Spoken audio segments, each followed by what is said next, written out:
오늘 말씀 이사야서 9장 3절로 7절의 말씀. 신본주의를 굳게 세우는 것은 공평과 정의 뿐이다라는 말씀으로 함께 은혜 받고자 합니다. 이 세상은 너무너무 빠르게 변해갑니다.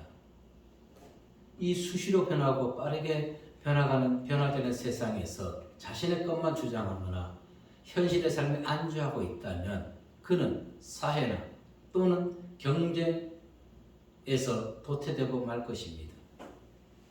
이렇게 빠르게 변해가는 세상을 따라가다 보니까 우리가 한 가지 잃어버리는 것이 있지 않나 생각합니다. 우리가 잃어버리는 것 무엇일까요?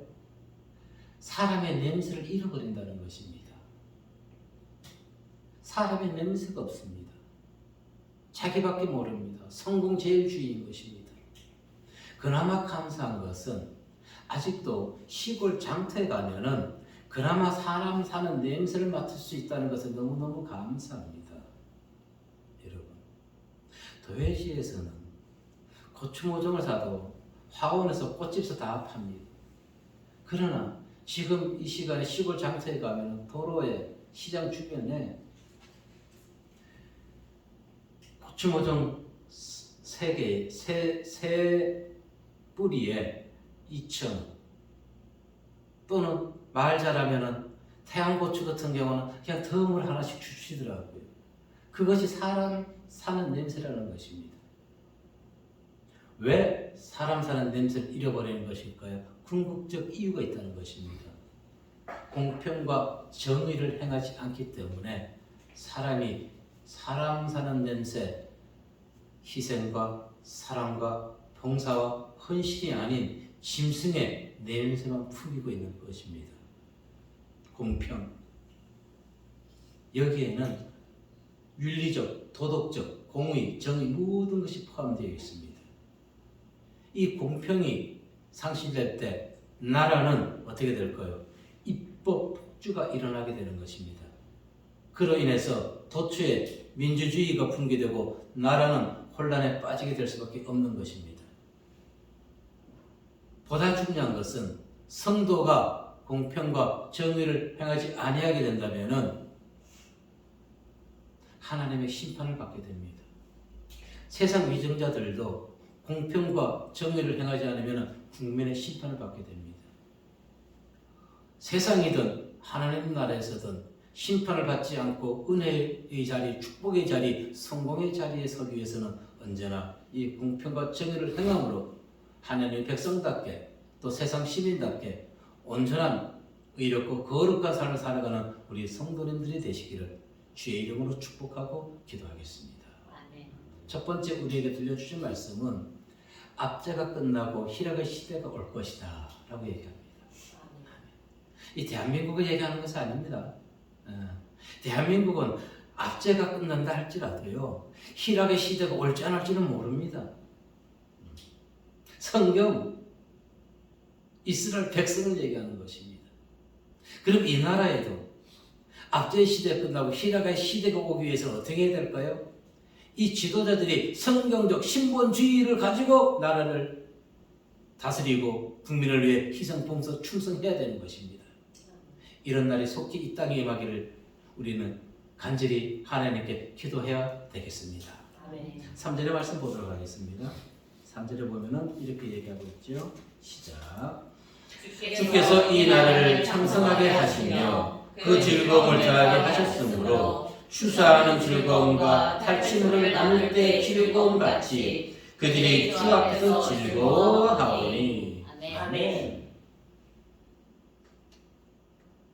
이사야는 이제 이스라엘 백성들이 압제 속에서 벗어나서 즐거울 때가 온다고 얘기해 주고 있는 것입니다.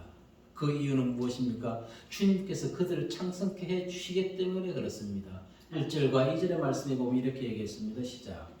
전에 고통받던 자들에게는 흑암이 없으리로다. 옛적에는 여호와께서 스불론 땅과 납달리 땅이 멸실을 당하게 하셨더니 후에는 해변길과 해변 저쪽 이방의 갈 일을 영원롭게 하셨느니라.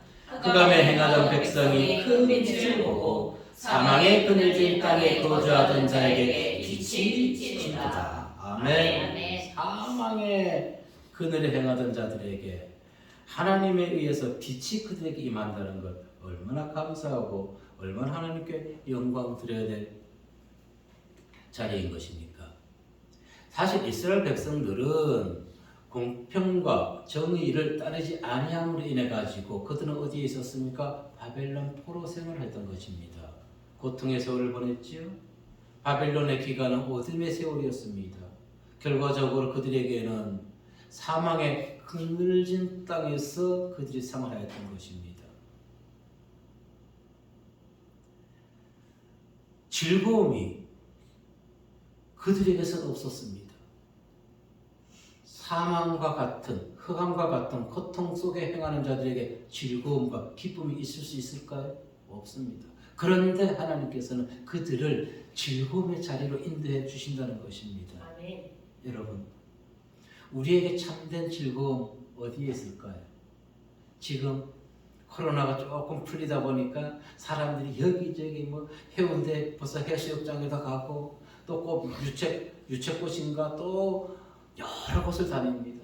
그러면서 그들은 힐링을 했다고 얘기합니다. 예, 좋습니다. 자연을 바라보면서 힐링할 수 있는 것 얼마나 큰 축복인 것입니까? 자연에 나갈 수 있는 것 그 자체가 건강이 있다는 것이기 때문에 또한 감사한 것입니다. 그러나 그거는 순간적 찰나적 힐링 즐거움을 느끼는 것이지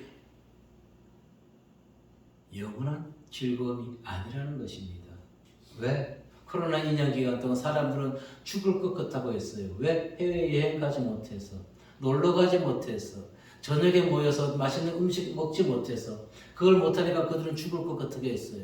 그러나 저는 죽을 것 같지 않았습니다. 왜? 즐거움이 항상 있기 때문에, 누구로 인한 즐거움이 있기 때문에 여호와 하나님으로 인한 즐거움이 있으면은 우리는 행동의 제약을 통해서 즐거움과 슬픔과 그와 같은 것에 얽매이지 아니하게 된다는 것입니다. 아멘.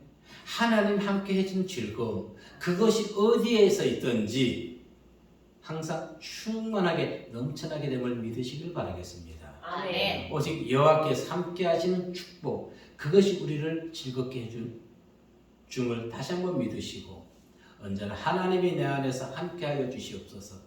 세상을 바라볼 때 답답하고 절망스러운 한탄스럽고 비난과 욕설만 나오는 내 심령이 된다 할지라도 하나님이 내 안에서 역사하시어 모든 불만을 다 내려놓게 하여 주시고 즐거움 가운데 살아가는 성도의 삶 되게 해 주십시오 하고 기도하고 간절히 그분을 찾으시기를 바라겠습니다. 아멘. 요한복음 16장 22절에 이렇게 얘기합니다. 시작. 지금은 너희가 근심하나 내가 다시 너희를 보리니 너희 마음이 기쁠 것이요 너희 기쁨을 빼앗을 자가 없으리라. 아멘. 너희 마음에 기쁨을 빼앗을 자가 없으리라. 아멘. 있어요. 하나님의 말씀을 대적하는 것이 아닙니다. 이 말씀 믿지 못하는 것이 아닙니다. 사단은 자꾸 빼앗으려고 합니다. 사단이 빼앗으려고 할 때 거기 빼앗기지 마시고 예수님처럼 말씀을 물리치십시오. 그러면은 내 기쁨을 빼앗을 자가 없는 것입니다. 아멘. 근데 예수 믿으면서도 자꾸 슬픔, 근심, 걱정에 쌓여있는 성도들이 있다는 것입니다. 이 요한복음 16장 22절의 말씀, 너희 기쁨을 빼앗을 자가 없다고 했는데 빼앗기는 이유는 사단에게 내어주었기 때문에 그런 것입니다. 아멘. 사단에게 내어주지 마십시오. 아멘. 하나님께 예수님께 내어주시는 심령 되시길 바라겠습니다. 아멘. 그런데 세상 살아가면서 이 공평과 정의가 무너진 이 나라, 여기에 대해 침묵할 수는 없습니다. 공평과 정의가 무너진 것, 어찌 그 목사가 그것을 얘기하지 아니하고 성경의 말씀만 얘기하겠습니까? 비교해서 말씀드리고자 합니다. 공평과 정의가 무너진 결과 이 나라는 어떻게 됐습니까? 국가 안보가 무너졌습니다. 경제는 지금 여기저기 폭망하고 있는 것입니다. 교만할 정도로 자기의 공약을 내세웠던 그는 모든 정책은 다 지금까지 실패했던 것입니다. 그것도 부족해서 지금 편가르기를 강행하였고 정치 보복을 그들이 자행해 왔습니다. 이뿐이 아니라는 것입니다. 권력을 검찰을 사유화시켰던 것입니다. 그리고 가장 중요한 거 민주주의를 겁도 없이 파괴시키려고 했던 것입니다. 그래서 이에 분노한 시민들이 제안합니다. 광화문에 자유의 혁명의 상징인 단두대를 설치하자고 얘기합니다. 지금. 그런데 이러한 죄를 면하기 위해서 어떻게 했습니까? 검수 완박을 공포했지요. 이것을 언론은 얘기합니다. 스스로가 셀프 면죄부를 받았다는 것입니다. 스스로가 셀프 면죄부. 그러면서 법을 통과시키면서 합법이라고 표정 하나 바뀌지 않고 얘기하는 그 모습을 보는 것에 역겨울 따름이라는 것이죠. 그리고 스스로의 죄의 값을 받지 않기 위해서 방탄조끼를 입은 자도 있다고 합니다. 자, 스스로 면죄부의 도장을 찍은 자와 죄에서 벗어나기 위해서 방탄조끼를 입고 인천 계양 보궐선거에 나가는 그들 지금 마음이 즐거울까요? 그들 즐거울까요? 아니요. 즐겁지 않습니다.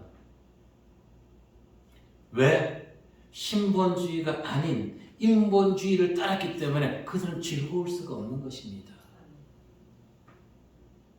그들이 만약 자신들의 죄값을 당당하게 받고 검수완박 잘못된 것이고 내가 계양부에 출마하지 않겠다. 내 죄값을 받겠다 했다면 그들은 즐거울 것입니다. 편안할 것입니다. 왜? 내려놨기 때문에. 그러나 그렇지 않습니다. 오죽하면 계양부로 이사 가자는 분도 계시지 않습니까? 그래서 반대표를 찍겠다고 얘기하는 분도 있습니다. 누군지는 얘기하지 않습니다. 들렸습니다. 자, 참다운 즐거움을 누리기 위해서 우리는 무엇을 해야 될까요? 어디를 찾아가야 될까요? 찾아갈 곳이 없습니다. 바로 우리 앞에, 우리 곁에, 우리 뒤에 있고 보다 중요한 것은 우리 안에 내주하시는 성령 하나님. 그분이 내 안에 함께 하시면 우리의 기쁨과 즐거움은 그 누구도 빼앗아 갈 수가 없다는 것입니다. 시편 기자는 이렇게 고백했습니다. 16편 11절에서 시작. 주께서 생명의 길을 내게 보이시리니 주의 앞에는 충만한 기쁨이 있고 주의 오른쪽에는 영원한 즐거움이 있나이다. 아멘. 주님으로 인해서 내 안에 기쁨이 충만하게 넘치게 되고 즐거움도 항상 함께 한다는 것입니다. 그런데 지금 누구를 찾아가겠어요? 여러분, 봄이라고 바깥에 나가면 꽃가루에서 오히려 알레르기 있는 사람들은 재채기만 하고 몸에 이상 반응만 나타납니다. 나가지 말라는 건 아니에요. 나가면 좋긴 좋지요. 바깥을 나가보지 않아서 그런지 즐거움을 모르시는 것 같아요. 꽃 구경하고 가면 얼마나 좋아요. 사람 구경도 하고. 저는 목사가 가장 지금 원하는 것은요, 꽃 구경이 아니에요. 사람 구경이에요. 사람 구경이에요. 저는 사람 구경하는 게 그렇게 좋아요. 왜? 일주일 내내 벽만 보고 있잖아요. 지하에서. 그러니까 사람 구경하는 것이 얼마나 즐거운지 몰라요. 이렇게 만나는 이 시간이 너무너무 즐겁다는 것입니다. 이렇게 얘기하면 좀 목사가 오바스럽게 생각했지만 전부가 하나님들이 아니에요? 하나님의 사람들. 좀 이상해지겠네요. 하나님의 사람들. 하나님이 아니라 하나님의 사람들을 만나는 것이. 왜? 우리 안에는 하나님의 영이 있기 때문에. 그래서 우리 모두가 하나님의 사람들이라는 것입니다. 하나님의 사람. 하나님을 떠난 즐거움, 그 모두는 들꽃과 같은 것이고 먼지와 죄에 불과한 것뿐이라는 것입니다. 들의 꽃, 먼지와 죄, 약한 환란의 바람에도 날아가고 쓰러지고 꺾여버리는 것입니다. 그런데 하나님이 주시는 즐거움은 그런 풍랑에도 넘어지지 아니합니다. 우리 심령이, 우리 육체가 태풍에 쓰러져 나둥그러진다 할지라도 내 안에 있는 즐거움은 뺏어가지 못합니다. 아멘. 그 즐거움으로 한 주를 살아오셨습니까? 약하네요. 아멘 소리가. 살아가시길 바라겠습니다. 아멘. 그런데 이 즐거움을 영원히 우리에게 보존케 하기 위해서 한 아들을 주셨습니다. 이 땅에. 그분이 누구십니까? 예수 그리스도. 아멘. 어떻게 우리에게 즐거움을 주시려고? 죄에서 벗어나야지만이 기쁨과 즐거움이 있는 것입니다. 아멘. 그래서 제가 조금 전에 스스로 면제비를 받은 사람, 그리고 방탄조끼를 입은 사람이 즐겁지 않다는 것은 무엇을 의미합니까? 그들이 심령에 죄가 아직 가득하기 때문에 즐겁지 않다는 것입니다. 지금 감옥에 있는 전직 이 전 대통령이 하고 지금 스스로 면제부와 방탄조끼 입는 그들 누가 다 마음이 편할까요? 감옥에 있는 그분이 마음이 편해요. 왜? 지금 책값을 받고 있잖아요. 그러니까 그 사람 그분은 잘 죽으실 거예요. 잘 드실 거예요. 뭐 없어서 못 드실지 모르겠지만은 이처럼 죄는요 우리 영과 육을 다 옥죄어버리는 것입니다. 아멘. 옥죄어버려요. 그분들을 비판하기 위해서 그런 것이 아닙니다. 네, 비판하고 싶어요. 그렇다고 지금 앞으로 펼쳐질 5년 잘 되겠지 그것도 미지수예요. 하는 것 보면은. 그래서 우리가 할 수 있는 건 다 하나라는 것입니다. 인간은 다 똑같은 인생들이구나. 믿을 놈 하나도 없구나. 우리가 믿을 사람 하나님밖에 없구나. 이 나라를 잘 되고 부흥하기 위해서는 하나님께 기도할 수밖에 없다는 것이라는 것입니다. 아멘. 하나님은 죄에서 허덕이던 우리 죄의 멍에를 꺾어버리고 어둠의 군주하에서 허덕이던 우리를 그 자유케 해주시기 위해서 예수 그리스도를 보내주신 것입니다. 아멘. 그리고 우리가 어디에 있든지 사망의 음침한 골짜기를 다닌다 할지라도 그분을 마음에 모시고 살아가는 자들은 기쁨과 즐거움 가운데 그 사망의 어두운 골짜기를 지나갈 수가 있다는 것입니다. 아멘. 그래, 비치는 교회 20년이 됐어요. 앞으로도 저는 20년을 더 지켜줄 것을 기도합니다. 아멘. 그래도 그때 되면 저도 80이에요. 와, 땡큐. 80까지 목회할 수 있는 것이 얼마나 감사하겠어요. 아멘. 그때까지 발음이 정확하고 육체가 건강해야 되겠지요. 하나님이 도우신 가운데. 자, 이처럼 그분은 우리에게 영원한 기쁨과 즐거움을 선사해 주십니다. 여러분, 이 기쁨과 즐거움은 다른 것에 있지 않다는 것입니다. 공평과 정의를 행하는 자들에게, 죄를 지은 자들에게는 기쁨과 즐거움이 없습니다. 그러니까 어떻게 해요? 나라를 어지럽히고 나라를 어떻게 지금 갈라치게 하고 있는 것입니다. 거기에 속아 넘어가지 말자고요.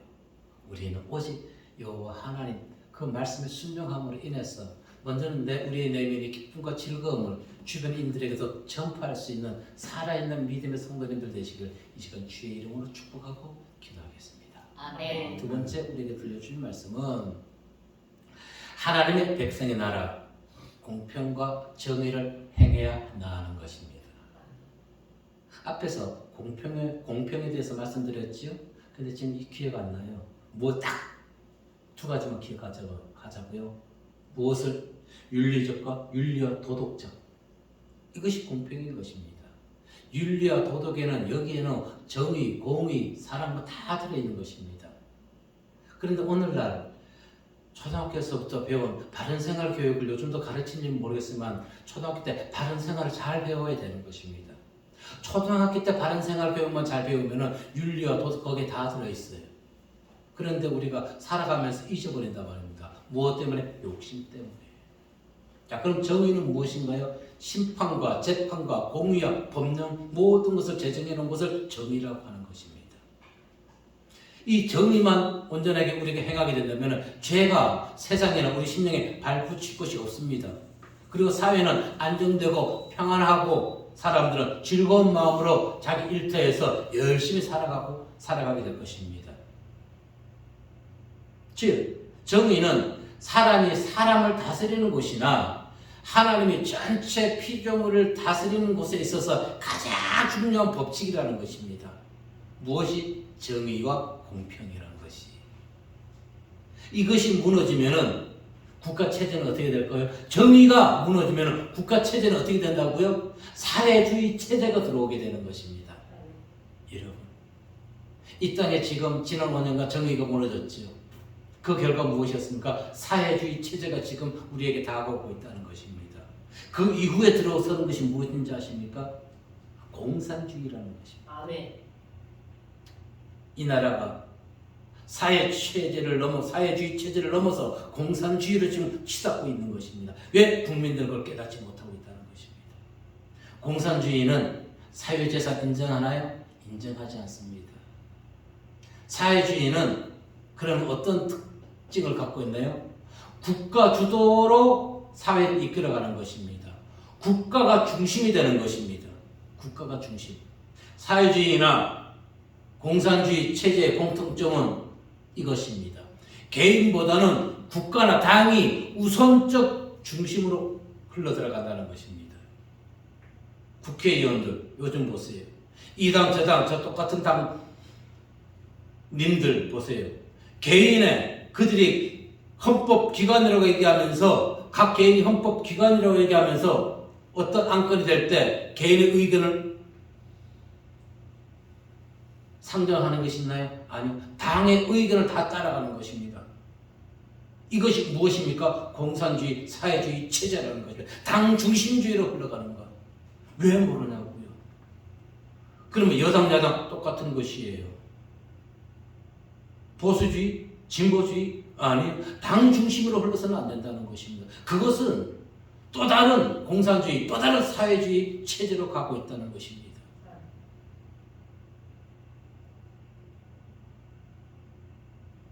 그것이 어떤 주의? 인본주의라는 것입니다. 인본주의를 따를 때. 그래서 사회주의, 공산주의, 인본주의 이 모든 걸 다 무너뜨릴 수 있는 것은 오직 하나, 공평과 정의를 통한 신본주의를 따르는 것밖에 없다는 것입니다. 저는 이것을 주장합니다. 어느 당, 여당, 야당, 어느 당 그님들 저는 믿지 않습니다. 기도자도 조금 전에 얘기했지만 기드온의 300용사는 미디아 300용사가 미디아 그 군대를 다 멸해버렸는데 여의도 300명은 나라를 망하게 하고 있지 않습니까? 국민들이 그들을 소환해야 되겠지요. 국민 재판에 다 올려놔야 되는 것입니다. 이 나라가 얼마나 썩을 수 있습니까? 윤미향이나 그런 자들 아직도 국내 세금으로 헌법기관이라고 버젓이 생활하고 있어요. 그것을 왜 우리가 국민이 끌어내리지 못하고 있냐고요. 하나님은 이러한 패단을 막기 위해서 한 아들 예수 그리스도를 이 땅에 보내주셨습니다. 6절의 말씀에 보면 이렇게 얘기하죠. 시작. 이는 한 나귀가 우리에게 낳고 한 아들을 우리에게 주신 바 되었는데 그의 어깨에는 정사를 메었고 그의 이름은 기묘자라 모사라 전능하신 하나님이라 영존하시는 아버지라 평강의 왕이라 할 것입니다. 아멘. 그 어깨에 정사를 맸다는 것입니다. 무엇을 의미합니까? 정사정 자를 쓴 한문으로 나라를 다스리는 일, 즉 정치나 행정에 가다 모든 통치권을 그분이 가지고 있다는 것입니다. 예수님께서 정치나 행정에 간 모든 것, 그리고 그의 이름이 무엇이라고요? 기묘자라 모사라고 얘기합니다. 기묘자란 경이로운 일, 불가사의한 것을 의미하는 것입니다. 즉 인간의 감정이나 이성으로 해결할 수 없는 기이하고 놀라운 것, 그분은 행한다는 것입니다. 이사야 29장 14절에서 이렇게 얘기합니다. 시작.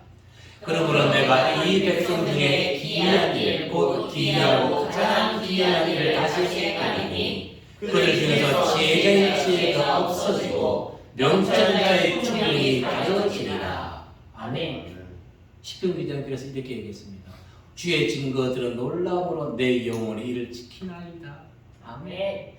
이와 마찬가지로 하나님이 하시는 일은 너무나 기이하고 놀라기 때문에 우리는 그 일을 지킬 수밖에 없다는 것입니다. 아멘. 무엇을? 공평과 정의를. 그런데 성도들도 그렇고 이 세상 정치인들도 안 지킨다는 것입니다. 공평과 정의를 편법 사용하기만 바빴지. 자, 그런데 영어 성경은 이 기묘사를 이렇게 표현했습니다. 놀라운 상담가. 그리고 기묘사는 모사라 했지요. 모사란 무엇입니까? 백성이 직면한 모든 삶의 문제를 그분의 지혜로 해결해 주시겠다는 것입니다. 아멘. 근데 이 모사는 누굽니까? 예수님께서 우리에게 얘기했죠. 또 다른 보혜사를 주겠다 했지요. 그래서 영어 성경은 이 모사에 대해서 얘기를 또 다른 상담가라고 했습니다. 그러니까 요한복음 14장 16절 말씀 보니까 시작. 내가 아버지께 구하겠으니 그가 또 다른 보혜사를 너희에게 주사 영원토록 너희와 함께 있게 하리니. 아멘. 여러분, 이분이 또 다른 보혜사가 누구라고요? 모사, 우리의 모사. 이 보혜사 성령 하나님이 모사 되시는 분이 우리와 함께 있으면 우리에게 당하는 모든 문제를 다 뭐 해주신다? 해결해 주신다. 아멘. 이 말씀 아마 지지난주 될 거예요. 지지난주 새벽기도 끝나고 나서 내가 아까 여기서 이제 조금 누워 있었어요. 새벽기도 끝나고 누워 있는데 이 말씀을 주시는 거예요. 기묘자라 모사 전능하신 하나님이라 평강의 왕이시라 그냥 딱 주시는 거예요. 뭐지? 대수롭지 않게 여긴 것이 아니라 뭔 응답을 주셨네? 자, 근데 요즘 제가 무슨 기도를 했네? 교회 이전 문제를 놓고 교회 갈 길을 알려달라고 기도했지요? 그리고 새벽에 이사야 9장 6절 말씀 딱 주신 것이 딱 그 달란만 딱 주시더라고요. 자, 이 응답을 받고 난 이후에 그전처럼 크게 부르짖는 기도는 나가지는 않습니다. 그렇다고 기도 안 하는 것은 아니에요. 기도는 해요. 항상 먼저 나의 자신의 유익을 위해서 기도를 하는 것이 아니라 먼저 그의 나라와 그의 의를 구합니다. 그리고는 이제 하나님 주신 대로 또 주변에 먼저 하나님 것을 구하고 그 이후에 세상에 우리 주변에 있는 사람들 영혼 구원을 위해서 기도하는 것이죠.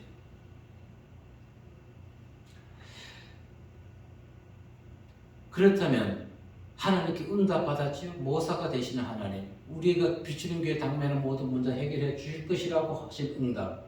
그럼 목사님이 저는 당연히 어째 마음이 평안해야 되지요. 100% 평안할까요? 솔직히 고백합니다. 100%는 아니에요. 그게 믿음이 없어서일까요? 아니, 믿음이 없는 것도 아닌 것 같은데 이상한 100%는 아니에요. 그럼 왜 그럴까? 평상시보다 이따금씩 24시간 중에 예를 든다면 한두 번 그 간격이 5초에서 10초 정도 불안함이 싹 들어와요. 아하. 그 범인이 누굴까요? 사단이에요. 아멘. 사단이 불안한 마음 갖다 주는 것이. 아멘. 그럼 어떻게 해요? 예수 이름 불러. 아멘. 우리는 하나님의 전인데 사단은 우리 심령이 평안한 것을 못 보는 것이. 그러니까 어떻게 자꾸 불안을 넣어주는 것이.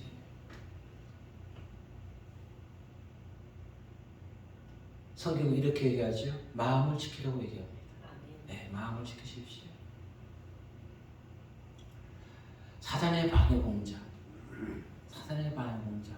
이기기 위해서 마음을 지키라고 얘기했습니다. 잠언 4장 23절에서 시작. 모든 지킬 만한 것 중에 더욱 내 마음을 지키라. 생명의 근원이 예수님이라. 아멘. 사단이 주는 불안한 마음을 물리치고 나면 생명의 근원 하나님이 주는 기쁨과 즐거움이 우리 앞에서 펑펑펑펑 솟아나게 된다는 것입니다. 아멘. 그런데 마음을 지키는 방법은 무엇일까요? 어떻게 지켜요? 먼저 그의 나라와 그의 의를 구하는 것입니다. 너희는 먼저 그의 마태복음 6장 33절의 말씀이 있죠. 너희는 먼저 그의 나라와 그의 의를 구하라. 그리하면 이 모든 것을 빼앗겠다. 더하시리라. 아멘. 그리하면 이 모든 것 무엇입니까? 우리가 생활에 필요하고 우리 당면한 문제 모든 것을 아시는 주님께서 너희가 먼저 너희 것을 너희의 유익을 위해서 기도하지 아니하고 먼저 하나님 나라를 위해서 기도하면은 너희에게 필요한 모든 것, 너희에게 있는 모든 문제 다 해결해 주시겠다는 것입니다. 아멘. 그래서 우리는 항상 내가 당장 급하다 할지라도 내 것을 먼저 구하는 것이 아니라 먼저 하나님 나라를 구해야 되는 것입니다. 하나님 나라를 구하는 이유가 목적이 무엇인 것입니까? 이곳에서 하나님 주신 그 기간까지 평안하게 예배 드릴 수 있도록 해달라는 것입니다. 아멘. 아멘. 가장 중요한 것, 여러분, 하나님께서 우리의 모사가 되시고 우리의 모든 문제를 해결해 주신다고 했습니다. 예. 그런데 아직 해결되지 않았죠. 네. 그럼 해결되기 이전까지 우리는 심령 어떻게 되는가요? 해결되기 전까지 우리 마음에 근심과 걱정이 물리쳐 없어져야 되는 것입니다. 평안한 마음을 가져야 되는 것입니다. 왜? 근심과 걱정에서 우리 뼈를 마르게 상하게 하는 것이거든요. 문제가 해결되기 전에 할지라도 마음의 평안을 잃어서는 안 되는 것입니다. 그런데 사단은 어떻게 한다고요? 그 평안을 갖지 못하게 한다는 것입니다. 속아 넘어가지 마십시오. 사단의 속삭임에 넘어가지 마십시오. 주님처럼 예수님처럼 말씀으로 다 물리치시길 바라겠습니다. 아멘. 앞서 자신의 의를 먼저 구하면 어떤 문제가 발생한다고 했습니까? 검수완박을 합법이라고 공표한다고 했었지요. 그리고 죄값을 감옥에 가지 않기 위해서 자기 스스로가 방탄조끼를 입고 개항의 보궐선거에 나온다고 했습니다. 이건 제가 한 얘기가 방송인들 하는 얘기를 들어서 얘기하는 것입니다. 그래서 성경적으로 본다면 이것은 무엇입니까? 자기의 유익을 먼저 생각하는 것이지요. 인본주의를 택한 것이기 때문에 그렇습니다. 자, 현재 법을 전공했던 사람들은 모두가 검수완박은 잘못됐다고 얘기합니다. 국민의 60% 이상이 잘못됐다고 얘기합니다. 그리고 이와 같은 검수완박이 지금 블랙홀이 되어가지고 세상의 모든 현안들, 문제들, 민생의 문제들 다 빨아들이고 있어요. 지금 세상 국민을 위한 법이 없어요. 그래서 저들은 어떻게 된다고요? 여의도로 광화문을 불러 300명을 불러내자고요. 한 명뿐 아니라 300명을 단두대에 세워야 되는 것입니다. 누구의 이름으로? 국민의 이름으로. 우리는 왜 분명히 그 자격이 있잖아요. 진해가 죄송해요. 저놈들이라 보냈어요. 저 사람들이 무엇으로 지금 떵떵거리고 살고 있어요? 국민의 세금인 것입니다. 우리 이형 권사님이 따님이 출산했어요. 놀랐어요. 산후조리원에서 며칠 초대하는지 모르는데 580만 원. 그것도 싼 거라 그래요? 저렴하다 그래요? 그러는 거 기저귀, 분유 이거 나라에서 대줘야 되지 않나요? 지원해줘야죠. 100%. 아니 손녀딸 앞으로 만날 건데 100일에 주사를 맞아야 된대요. 의료보험도 안 돼. 5만 원이야. 두 사람 맞으면 10만 원이야. 요즘요 이런 거 다 국가에서 해줘야 되는, 지원해줘야 되는 거 아니에요? 그래야지 애를 낳지요. 분유도 사줘야, 제공해줘야지요. 기저귀까지. 이런 기초적인 것이 안 돼도 애를 낳으라 그런다고요? 돈이 없으면 못 낳지요. 영끌에서 집 할부금 갖기도 바쁜데, 그러니까 저소득층일수록 애를 안 낳고요, 고학력일수록 애를 안 낳는다 그래요. 신본주의를 우리는 언제 어디서든 택해야 될 줄을 믿습니다. 아멘. 7절의 말씀을 봅니다. 시작. 그 전사와 평강의 저함이 구분하며 또 다윗의 왕자와 그의 나라에 군림하여 그 나라를 굳게 세우고 지금 이후로 영원히 정의와 공의로 그것을 보존하실 것이라. 만군의 여호와의 열심히 이를 이루시리라. 아멘. 인본주의를 택하는 사람 참된 지혜가 없기 때문에 그렇습니다. 마태복음 7장 24절의 말씀을 보면은 시작. 그러므로 누구든지 나의 말을 듣고 떠오는 자는 그 집을 반석 위에 지은 지혜로운 사람 같으니라. 아멘. 말씀을 듣고 말씀대로 신본주의적으로 택한다면 우리 심령, 비록 내가 죄의 값으로 형벌을 받는다 할지라도 평안하다는 것입니다. 아멘. 자, 인생의 모든 문제를 해결해 주신 모사, 그분이 우리의 영육간을 강건케 해주고 즐겁게 해주는 걸 믿으시길 바라겠습니다. 아멘. 그리고 보혜사 성령이 우리 안에 있으면, 모사 되시는 분이 우리 안에 있으면 끊임없이 인생에서 찾아오는 모든 문제들을 다 해결해 주실 것입니다. 아멘. 이 같은 평강의 마음을 지키라고 이사야 선지자는 힘있게 얘기합니다. 무엇을 해야 된다고요? 공평과 정의를 행해야 된다는 것입니다. 이 나라에 무너졌지요? 성도들이 그도 무너져 있는 것입니다. 고린도후서 6장 14절로 16절의 말씀을 보게 되면은 시작. 너희는 믿지 않는 자와 멍에는 하지 말라. 의와 불법이 같이 함께하며 빛과 어둠이 같이 사귀며 그리스도와 벨리알이 같이 조화되며 믿는 자와 믿지 않는 자 같이 살아가며 하나님의 성전과 우상이 같이 일치가 되리요 우리는 살아계신 하나님의 성전이라. 이와 같이 하나님께서 이르시되 내가 그들 가운데 거하며 두루 행하여 나는 그들의 하나님이 되고 그들은 나의 백성이 되리라. 아멘. 하나님이 우리의 하나님, 우리가 그의 백성이 되기 위해서는 공평과 정의를 행해야 되는 것입니다. 그런데 오늘날 기독교는 어떻게 됐다고요? 지금 16절에서 이렇게 얘기했습니다. 하나님의 성전과 우상이 어찌 일치가 되리려 하지요? 기독교계가 지금 우상과 일치가 되어가고 있습니다. 많은 교단들이. 우리는 하나님과 함께 되어서 그분이 제시하시는 공평과 의를 정의를 향할 때 이 나라는 신본주의를 향하게 되는 것입니다. 왜 신본주의를 택해야 되는 것인가요? 그리고 왜 나라가 하나님이 다스리는 나라가 되기 위해서 기도해야 되는 것인가요? 세상은 보십시오. 불공평하게 지금 법을 심판하고 있어요.